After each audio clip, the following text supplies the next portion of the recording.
Hello guys, welcome to Adi family. আজকে আমি আর কাঞ্চন বাবু চলে এসেছি দমদম স্টেশনে।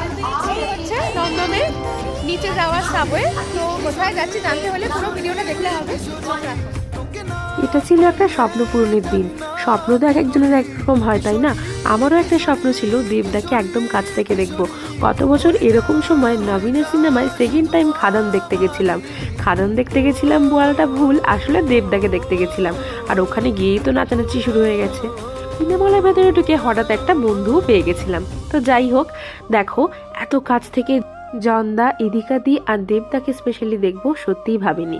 দেবদাকে আমি এর আগেও দুবার দেখেছিলাম, একবার সাউথ সিটি মলে কাছের মানুষ রিলিজের সময়, আর একবার খাদানই প্রমোশনে আমাদের নৈহাটি বড়মার মন্দিরে। বাট এত কাছ থেকে, স্টেজের একদম সামনে থেকে দেবদাকেই প্রথমবার দেখেছিলাম। তোমরা আর কারা কারা আছো আমার মতো দেবভক্ত, কমেন্ট বক্সে অবশ্যই লিখে দিও। শিরে শিরে রক্ত, আমরা দেবদার ভক্ত।